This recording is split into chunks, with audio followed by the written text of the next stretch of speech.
নমস্কার বন্ধুরা, সকলকে জানাই শুভ নববর্ষের আন্তরিক প্রীতি ও শুভেচ্ছা। তো আজকের দিনটা সকাল থেকে আমি কী করলাম সেটাই তোমাদের সঙ্গে শেয়ার করবো। তো দেখো, সকাল সকাল আমি স্নান সেরে নিয়েছি, নিয়ে এবার চলে এসেছি পুজো করতে। তো প্রথমে যেটা আমি রোজ করি আর কি, তুলসী গাছে জল দিই, তো সেটা আমি করে নিলাম। দেখো, তুলসী গাছে জল দিয়ে সূর্য প্রণামটা সেরে নিলাম।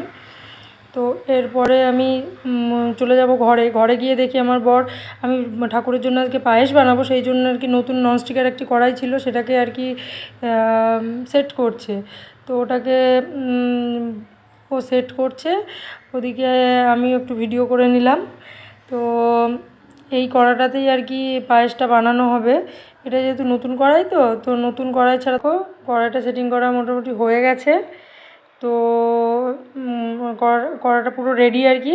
এবার আমি চলে গেলাম রান্নাঘরে গিয়েই দেখো, প্রথমে গ্যাসটা জ্বালিয়ে নিয়ে কড়াইটা বসিয়ে দিচ্ছি। তো এরপরে দুধের প্যাকেটটা কেটে দুধটা ঢেলে নিলাম, নিয়ে দেখো আমি পায়েসটা রেডি করে ফেললাম। তো পায়েসটা আমার রেডি। আর দেখো, ঠাকুরের জন্য নতুন বাটিতে পায়েসটা তোলাও হয়ে গেছে। তো এবার চলে আসলাম আমি পুজো করতে। তো প্রথমেই আর কি প্রদীপ, ধূপকাঠি এগুলো জ্বালিয়ে নিচ্ছি। তো দেখো তোমরা, এবার আমি পুজোটা করে নেব। তো দেখো, আমার পুজো আমি করে নিয়েছি। এবার তোমরা দেখতে থাকো আর কি। তো আমি এবার আরতিটা করে নিচ্ছি। তো আরতিটা করা আমার হয়ে গেল।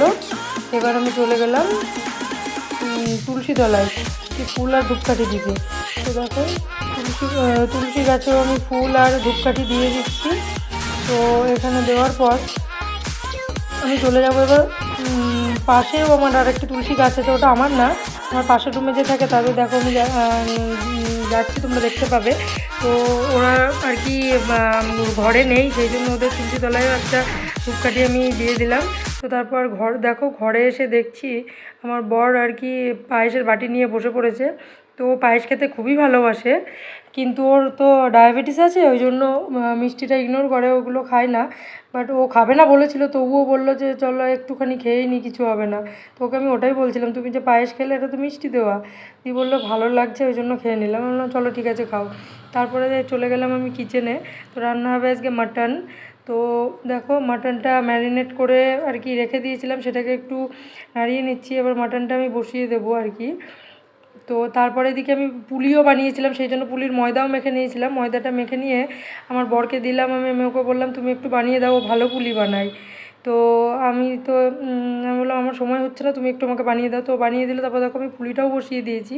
তো পুলির জন্য দুধ গরম করতে বসিয়ে দিয়েছি। দুধটা ফুটে গেলে পুলিগুলোর মধ্যে যেগুলো বানিয়ে রেখেছিলো সেগুলো ছেড়ে দিচ্ছি। তো এগুলো ছেড়ে দিয়ে এটা একটু ফুটে গেলেই গুড় দিয়েই নামিয়ে নেবো আর কি, হয়ে যাবে। তো দেখো, এর মধ্যে আমার পুলি বানানোও হয়ে গেছে, এটা পুরো রেডি। তো এরপরে আমি কড়াটাকে নামিয়ে রেখে চলে আসলাম মাটনটা বানাতে আর কি।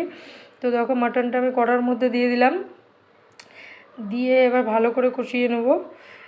তো এটা ভালো করে কষিয়ে নিতে হবে। তো ভালো করে কষিয়ে নিয়ে আমি আর কি প্রেশারে দেব। তো দেখো, আমি এটাকে ভালো করে চাড়িয়ে নিচ্ছি আর কি কড়ার মধ্যে। তো এটা আমি কষাতে দিয়ে চলে গেলাম বাইরে, গিয়ে দেখছি আমার বর আর কি মাথায় লেবুর রস নাকি কী যেন একটা দিচ্ছিলো, আমার সঠিক মনে নেই। তো আর ফোনে কথা বলছে আর ওটা দিচ্ছে, আমি আবার ওই সুযোগে একটু ভিডিও করে নিলাম। আর আজকের ওয়েদারটা দেখো কি সুন্দর। তো পুরো চারিদিক রোদটা কম আছে আর কি, ওয়েদারটা বেশ ভালোই। তো তারপর দেখো, ভিডিও একটু করে নিয়ে তারপর আমি চলে আসলাম মাটনটা দেখতে। ওটা মাটনটা আমার কষানো পুরো রেডি হয়ে গেছে। তো ওটাকে আমি কুকারে আর কি দিয়ে দিলাম সেদ্ধ করার জন্য।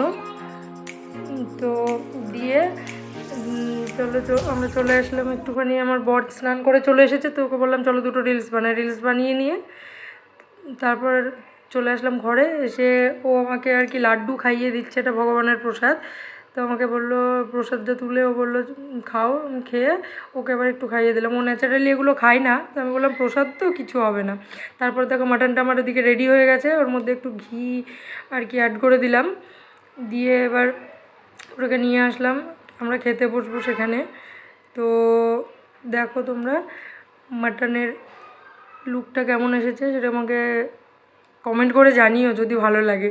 তো তারপর দেখো আমরা খেতে বসে পড়েছি।